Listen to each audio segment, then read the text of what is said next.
interesting cases, and we're looking forward to the arguments. United States versus Bradley is first up. Mr. Cheslock? Yes, Your Honor. Nice to have you, sir. Thank you. May it please the court, I represent Mr. Gerard Bradley, and the issue that the court has asked us to further examine after the submission originally of a brief in Anders was the Supreme Court's finding in Alene, wherein the Supreme Court found that facts that expose a defendant to a punishment greater than legally prescribed were by definition elements of a separate crime requiring the submission to a jury for its finding beyond a reasonable doubt. In the case before the court, Mr. Bradley agreed to plead guilty. He agreed to have a court decide the quantity of drugs that he would be accountable for, and of course, this decision. That would be only as to count one, right? That's just count one, yes, Your Honor. That was the only. That's correct. Drug offense. That's correct. The other two were firearms. Right. So count one was the drug offense. So the question was the quantity that he's responsible for under count one? That's correct. Do you agree this is plain error review? Yes, Your Honor. Okay. And what's the quantity of drugs you think he's responsible for? Less than 100 kilograms, Your Honor. Less than 100. Can you be more kilograms specific of marijuana. than that? Can you be more specific than that, or do you know? Well, Your Honor, my client gave a statement. If it's less than 100, which would be, that changes the mandatory minimum. That's correct. It would change the mandatory. Or eliminates the mandatory minimum. Yes. Okay. The mandatory minimum is what? 5 years. Yes. If it applies, and they got to show 100 grams of marijuana. 100 kilograms. 100 kilograms of marijuana to get them to the 5 years. To get them to the error with respect to it. That's correct. And then you would have to show that the error survives plain error review. Yes. Which is uphill task maybe for both of you. Yes, Your Honor. But the jury didn't find anything. It was not submitted to a jury. It was found by the court. And what was stipulated? There was only that it was stipulated that the government would make a within guideline recommendation, and the guidelines review. So as to amount of drugs. Oh, as to the amount of drugs, that the minimum quantity was 60 kilograms, though the government maintained that it was in excess of 100 or more. Well, the attachment A to the statement to the plea agreement, the only thing it talks about with respect to quantity is 1,522.3 grams of marijuana. That was part of the statement of facts. Yes. That were stipulated to and signed by your client, and Ms. King, that's his lawyer, right? That is correct. At that time. But the 1,522 grams is how many kilograms? I believe that would be several kilograms rounded off, Your Honor. It'd be 1.5, wouldn't it? Yes. It'd be 1.5 kilograms. So if the stipulation applies, that's what the government's stuck with. And then, unless they can go beyond the stipulation some way or another and get it up above 100. But if they can't, then the question is whether that error, the judge deeming the mandatory minimum to apply, survives plain error review because it wasn't preserved. That is correct, Your Honor. Okay. If it's error, then you got three other prongs. You do. Yes. To get relief for your client. I'm walking you through it here. It's got to be plain, an error that's plain. Got to jump off the page at you or something like that. Got to be plain under the law. Yes. And then it has to be prejudicial, right? Yes, Your Honor. And then it has to be even more than that. The fourth prong is that it's got a failure to recognize it then we have to decide in our discretion whether to recognize it or not. And to recognize it would have to undermine the integrity of the process. That's or the correct. judicial proceedings. Now, how could you ever survive plain error review, even if there's error here? Well, the decisions seem to be all over, Your Honor. We cited one case, the Laura Ruiz case. We, of course, Eileen stated that gave the example where the failure to submit the element to a jury and a finding beyond a reasonable doubt, even if the penalties, the sentencing range were the same, that it would be inappropriate to find a person guilty of one crime and not another, and that the mandatory minimum meant that the crime was different than that previously charged. It's in fact cited an old case, an 1875 case, Hobbs, where the issue with respect to the sentencing range was submitted to a jury on the basis that the defendant faced 2 to 10 years, when in fact he faced 2 to 5 years. Whole sentence that was gotten here. Count one, you got, what was the sentence the judge gave? The sentence that the judge gave with regard to count one was 60 months. And then count two? On count two, that was a mandatory consecutive sentence of 5 years, 60 months. Consecutive with what? With the first count, Your Honor. Count one. Yes. And then you got count three. Where the sentence was also 60 months. So the end result is even if you win, nothing changes Well, in terms of sentence. well, if the In fact, it could increase, I guess, because if you send it back, the judge would then have an discretion to go above the guideline or do other stuff. the judge would have the discretion if it went back. However, if it were found to be less than 100 kilograms, then the defendant would be confronted with the finding of less than 60 months, and the mandatory minimum would not be applicable. But the sentence doesn't change. You still got count two and count three, and that adds up to be exactly what he has right now. Yes, that's What are you going correct. to gain? I thought you said they were consecutive. No, count two was consecutive to 1 and 3. 1 and 3 were concurrent, and of course, the question also is whether the judge, if he were to be resentencing, whether his sentence with regard to count 1 may have influenced his sentence on count 3. And if it does, what do you mean? So you want us to go back and say review count 3 too? Well, to review the sentencing in its Yeah. entirety. Yes. Well, how is he prejudiced? What? How is he prejudiced? Well, he's possibly prejudiced, Your Honor, because it was not considered as an element requiring a finding beyond a reasonable doubt. Although the judge did say there was a hearing, and at the hearing, Agent Michael Davis and the appellant testified, and the judge found the testimony of the appellant significantly less than credible. The appellant, in this particular case, gave a statement under penalties of perjury where he acknowledged that since sometime in the summer until his arrest, he had been selling 10 to 15 pounds of marijuana per week. He was also apprehended. Would you take position that can count against him on count 1? Well, the judge did. Well, was that correct or not? Well, the defendant did not stated that statement was incorrect, although he acknowledged doing it. But what's the relevancy of that? How did they stipulated, or you stipulated, to 1,533 grams? So, as to count 1, I think. No, Your Honor.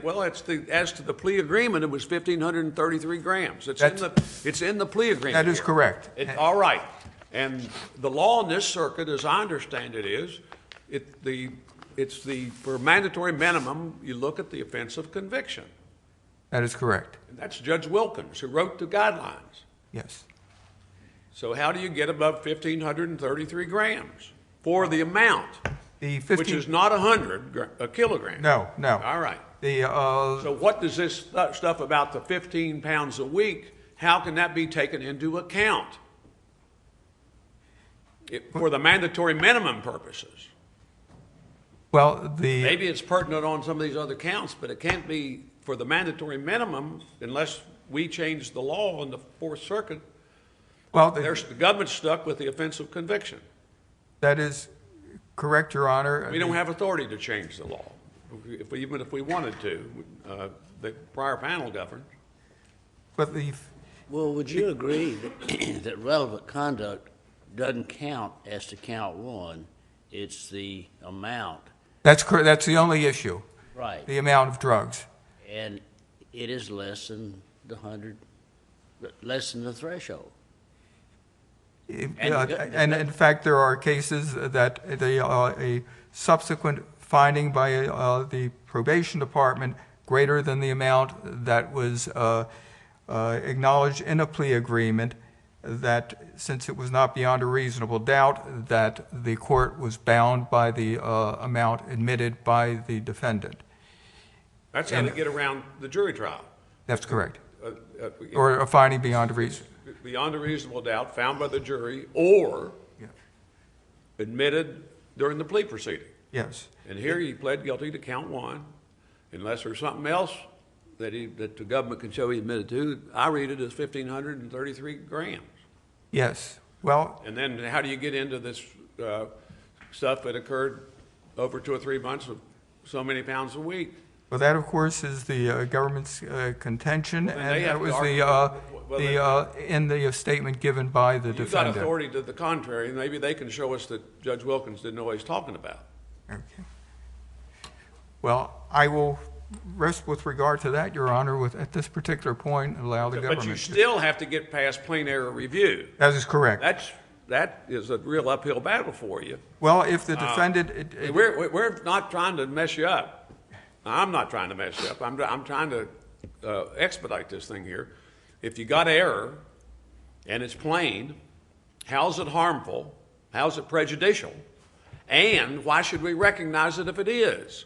Which are part of plain error review. This is an issue that wasn't properly preserved. It's messed up. that's correct. In the district court by his first lawyer. So how does it survive plain error review? Maybe you can do better. You can think about that while the government's trying to explain to us why it's not error, I guess. Let me ask you, if we send this back just for remand, resentencing on just count one, there's no good that can happen for you, is it? I mean, No, Your Honor, the defendant is still only thing that can facing happen is maybe a something 10-year bad, minute. but no good is going to happen because you have the same sentence. That's correct. We could get a lesser sentence on count one. Yes. We get a lesser Well, sentence that's on not count bad. one. If he gets a lesser sentence on count one, that's not bad. No, not at all, Your Honor, and the sentence could be substantially less under the guidelines which the government acknowledged that it would sentence a within-guideline sentence. And that guideline sentence, if it were as suggested, would be significantly less than the... The judge is then going to say it's going to be concurrent. I'm sorry? You presuppose that the judge, that new lower sentence is then going to be running concurrent. Yes, Your Honor. But of course, the judge has discretion to either run a concurrent or not. Although he would have to provide an explanation why it was not concurrent in this particular matter. Okay, let's see what the government has to say about all this. Ms. Hayes? Good morning, Your Honors. May it please the Court, I am Kelly Hayes, arguing on behalf of the United States. As Mr. Cheslock agreed to previously, plain error review applies here. Here, given the circumstances that Eileen came down while in direct appeal, the government concedes error and concedes that the error is plain. Thus, the analysis first turns on whether the defendant has met his burden of establishing that his rights were substantially affected. So you concede error? Absolutely, Your Honor. Under the circumstances during the sentencing, Harris was still good law, which allowed the judge to find the quantity of marijuana in this case by a preponderance of evidence. However, Eileen does make clear that now such determinations must be made beyond a reasonable doubt. So we are now... So you concede error on the quantity? No, Your Honor. Well, that's what I'm getting at. We concede error that the quantity should have been proved beyond a reasonable doubt or submitted to the jury to be proved beyond a reasonable doubt. However, that does not end the analysis. The analysis under plain error review is whether, despite that error, Mr. Bradley's substantial rights were affected. The government does not concede that his substantial rights were... The quantity... You're conceding error on the quantity. You agree that the stipulation is the amount? No. Then how do you get around the strata? Your Honor, at the sentencing, which would have been submitted to the jury as well, the evidence showed that there was, under a variety of scenarios, that Mr. Bradley possessed intent to distribute over 100 kilograms, and that is first by the simple calculation. Yeah, but the stipulation is 1,522 grams. That's correct, Your Honor. That's the only amount you can consider with respect to the mandatory minimum. Your Honor, the analysis of I agree with that on a very at a threshold level under Eileen. Qualified by a strata. There's no. That's all that can be considered in arriving at the mandatory minimum. Your Honor, that is true if this sentencing were to go forward tomorrow. I agree. Under Eileen, it needs that either. There's a variety of situations in which, under a plea situation, in which a quantity is not being submitted or requested to be decided by a reasonable jury, that a quantity aside from just what is stipulated in the plea agreement would establish a mandatory minimum. And let me explain that a little further. In a plea agreement situation, as was here, Mr. Bradley could have stipulated to the 100 kilograms or more. In this case, he reserved the right to have that decided by a judge. But he didn't. No, he stipulated to the amount. No, Your Honor. It's in the plea agreement. It's in the stipulation at 1,522 grams, and that's as to the offense of conviction. That's correct, but Your Honor. And that's the only thing that can be considered on the mandatory minimum. Your Honor, I would. Do you agree with that? I believe we might be talking about two separate things. I agree. Well, we may be talking about two separate things. Yes. But unlike the relevant conduct provisions of the sentencing guidelines that permit the court to consider quantities that are not a part of the offense of conviction, the quantity attributed to the defendant for purposes of determining the applicability of the mandatory minimum provision of Section 841B is based only on specific offense of conviction conduct. Now, that's the law in the Fourth Circuit. That's correct, Your Honor. So, and you're arguing that he has a 60-month mandatory minimum. So that's correct, Your Honor. And you admit, do you stipulate, acknowledge today that 60 months doesn't apply? It's no longer applicable. That is correct, Your Honor. The mandatory minimum is not applicable. Because he only stipulated to 1.5 grams. That's correct, Your Honor. All right. So you can't. There's got to be error in giving him 60 months on the first count. Absolutely, and that is what the government intended to state when it said we concede the error and that the error was plain. It was error for the district court to apply the mandatory minimum. Did you acknowledge this plain error when you moved to dismiss his appeal? Your Honor, that had to do with his waiver of appeal issues, and he had to waive those right to appeal. That was the government's position in terms of the motion to dismiss. So it was on the very limited basis of the appeal waiver, in which the government asserted and it was denied that the appeal waiver applied to his sentence regardless of error. But we're here now, and the analysis, therefore, despite the concession of error and that the error was plain, is whether the defendant has met his burden of establishing that his substantial rights were affected. And the government contends for two reasons that he has not met that burden. The first and foremost is that the judge made very clear in the sentencing transcript that despite the fact that he did feel as if a mandatory minimum applied applied, which was error, he would have imposed that 60-month sentence as to count one. And at the end of the day, the substantial rights, whether or not Mr. Bradley's substantial rights were affected, turns on the analysis of whether or not he would have received a lesser sentence but for the error. And I think Judge Wynn hit the point correctly that at the end of the day, Mr. Bradley cannot prove prejudice because he would walk away with a 120-month sentence as to count 3 and the mandatory consecutive. The judge emphasized that he was constrained by the 60-month mandatory minimum. Absolutely. There is no doubt that district... And absent the 60-month mandatory minimum, his guideline range would have gone down to 51 months. The guidelines range would have been 51 to 63. However, if I can The judge said it's not 51 to 63, it's 60 to 63. If I can direct your Right? attention... Is that right or wrong? That's correct, Your Honor. Right, and he gave him where on the guideline range that the judge identified as 60 to 63, what did he give him? 60 months, Your Honor. Gave him the bottom of the guidelines.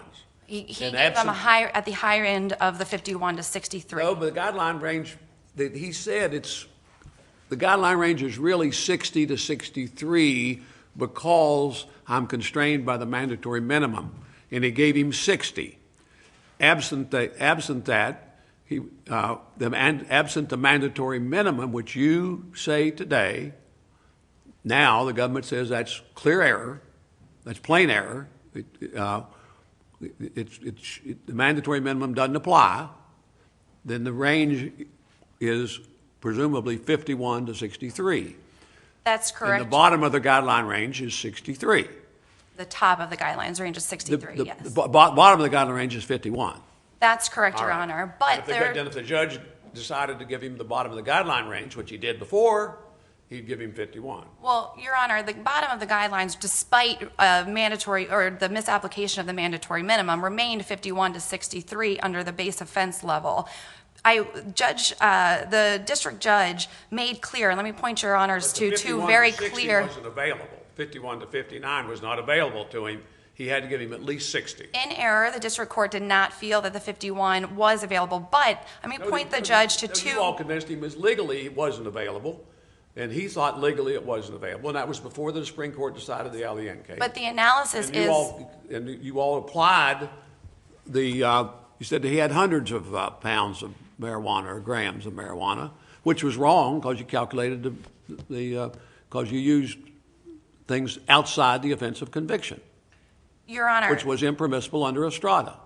Your Honor, let me point you, Your Honors, to two very clear passages that despite the fact that the district court did feel that 60 to 63 months for count 1 only, and he did note that count 3 did not have a mandatory minimum. As such, the 51 to 63 was readily available to him, yet he did impose 60 months on count 3. So again, at the end of the day, Mr. Bradley would be serving a 120-month imprisonment. He cannot say that he was prejudiced then by the error that resulted in count 1. However, even if we were to just look in a vacuum at count 1, Judge Titus said on two very clear occasions that he agreed that 60 months was the appropriate sentence under the 3553A factors. I'm going to point you to page 57, in which the district court noted that Mr. Bradley had been prosecuted in the state court for essentially the exact same offense, which was possession with intent to distribute marijuana and carrying a firearm. He said that he wanted to point out several times, he said that the seriousness of the offense was at the higher level, and indicating that a higher level guidelines range, that 60 to 63 months, would be applicable. He says, Congress is not very patient with people who do this again, and nor am I. The reference to Congress was the Congress's inability to, or that allowed him to not exercise his discretion to go below the 60. Going to the second part is at least one of your rationales being that the trial judge essentially indicated he would give the same sentence. But, you know, in that same statement, he basically indicates this is mandatory. I don't have a choice. He does that. But you make this other argument that so what? I mean, if you send it back, the sentence doesn't change unless we do something with count 3. That's correct, Your Honor. And in plain error, is it necessary for the defendant to show that he would have gotten a lower sentence? Yes, Your Honor. Under the both Apprendi analysis and the Eileen analysis, I mean, which I'm trying to keep this nice and simple because this doesn't look nearly as complicated as it's sounding to me. You've got a concurrent sentence of 1 and 3, and 3 is the same sentence as 1.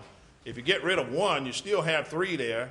There's no way that sentence goes down unless the judge reexamines 3. The only thing that can happen is the judge comes back and say, well, in my discretion, I now find there's a basis for being consecutive on this and increase it. Or he can go as low as he wants. He can go to 0. He's still going to end up with the same sentence at the end of the day. that's exactly right, Your I'm Honor. just not understanding, except to the point, what does it mean if something happens in the future on a habeas or something on one of these other charges?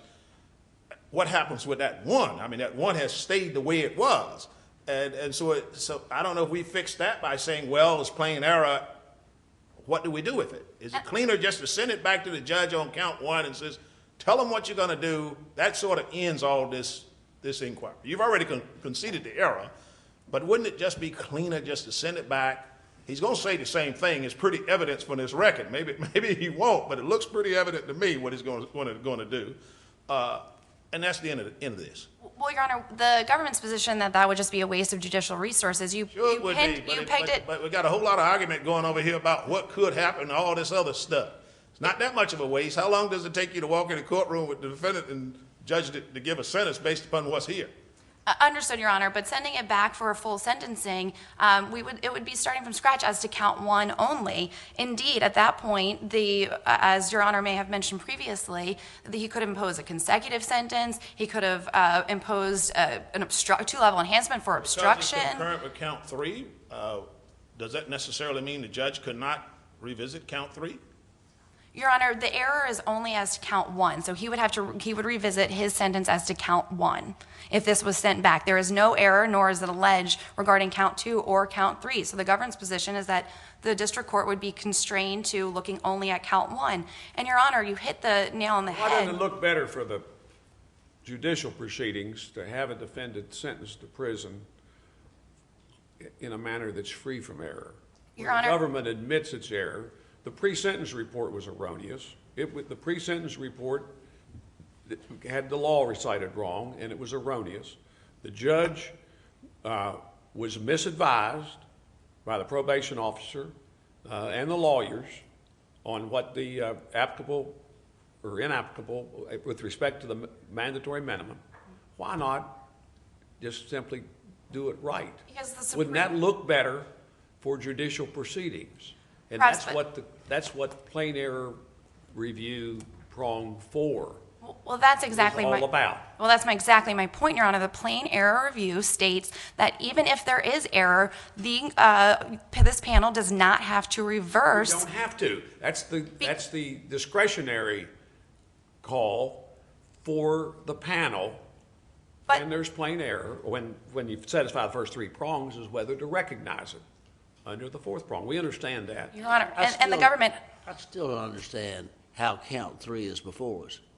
To me, it seems like it's final. There's no error. It's there. Count 3 is not before you, Your Honor. Well, It's then- count 1, which is the only one that was a drug case. As Judge Wendt and Judge King have said, it doesn't make any difference at the end of the day. He's still going to get 120 months. That's correct, Your Honor. And therefore, the defendant has not met his burden that his substantial rights were affected. And Judge Wynn, you said, it seems very clear on the record that the district court would impose as to count 1 as well. I believe you said as to count 1 as well, because he did say in 2 very different places. It's not a lot, because he says it pretty definitively that really he doesn't have a choice. He says, this thing, I don't have any discretion. Congress already told me to do the mandatory. Then he goes in this extra little statement. This is serious. You know, I acknowledge he makes those statements. That doesn't quite lock it in as some of the other cases where basically the judge just says, well, I'm doing this alternatively on this other basis too. Even if you didn't have that, I still would give you 60 months.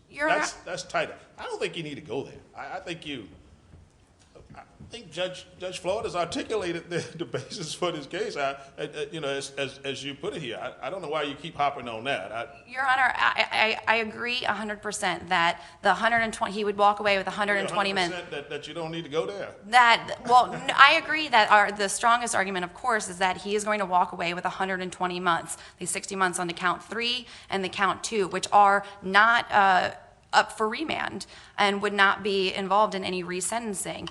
Your Honor, I was simply addressing your comment and some of the other comments from your colleagues regarding, what happens down the road if there was a 2255 or other issues surrounding count 1. But that can be also addressed right here today in this opinion, because under the plain error review and the substantial, and whether or not Mr. Bradley's substantial rights under two different ways, aside from just the 120 months, you can actually find on this record, or the government submits, you can find on this record that he would have imposed the 60 months to count 1, regardless of whether the mandatory minimum applied. And if this were sent. Well, I'll direct again to page 58, in which he's discussing, the district court is discussing the 3553A factors, and he says a significant sentence is required not only as a matter of law, meaning as he felt constrained by the mandatory minimum, but a matter of simple logic and faithfulness to the 3553A factors.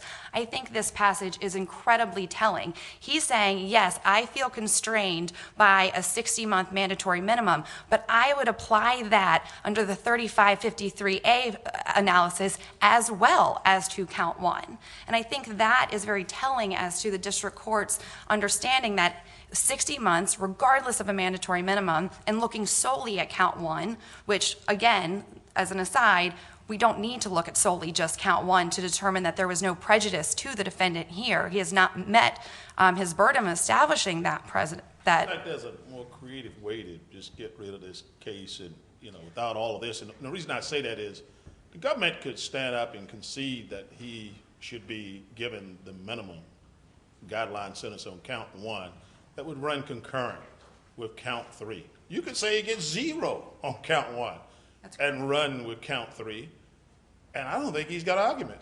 That's absolutely right, Your Honor. Why wouldn't you? Why wouldn't you just say, we will concede he's entitled to a sentence at the minimum guideline range here on count 1, and that it would run concurrent with it, and thank you very much, Your Honor. This has been a nice case. You can now continue to serve his 120 months. Because, Your Honor, as much as I would like to just walk away with the 51 months, that is of saying you got the log. You can go back and say this sentence should be something in between, but the sentence is the same. Doesn't matter. The ultimate sentence is the same, regardless of whether he had gotten the minimum guidelines range of 51. What are you arguing about? You can't lose this case. Under a variety of circumstances, I agree, Judge Wynn. Convince us a way that you can I want to be sure that I have briefed you on and argued on all different ways that the government would not be able to lose this case. But I think the reality is what's important here, and the reality. But you don't want him to be resentenced. No, Your Honor. We believe that on this record. You don't want him to be resentenced on count 1. You want him to get. You want us to sustain what you acknowledge is an illegal sentence on count 1. Your Honor, I acknowledge that the mandatory minimum did not apply. 60 months, however, is still the applicable sentence. Mandatory minimum. And he said he was constrained by the mandatory minimum. You want us to sustain an illegal sentence on count 1 and say that's not plain error. Courts don't care about things like that. Your Honor, the issue isn't that it's a plain error. The issue is under the analysis set forth by the Supreme Court, Mr. Bradley still must establish the third prong of the analysis, which is that his substantial rights were affected. The government's position is that Mr. Bradley has not established that third prong. As such, this is not a case that is ripe for remand. And if it were remanded... And what we look at there is count 1. That's correct, Your Honor. That's correct. If there are no further questions, I'll submit on that. Thank you, ma'am. Thank you. Mr. Cheslock? Yes,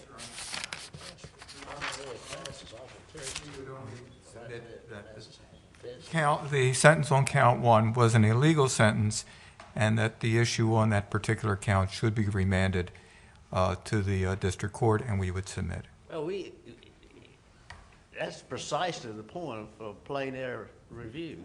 They're all illegal if there's plain error. So, but we don't send them back all the time.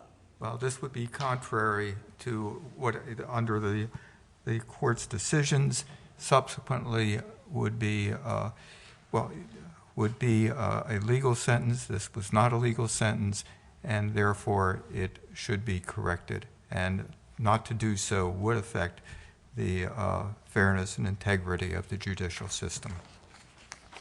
Thank you, Your Honor. Thank you, sir. And I note that you're court-appointed counsel, and we appreciate your efforts in this matter. Thank you very much. And we'll come down and greet counsel and then call the next case.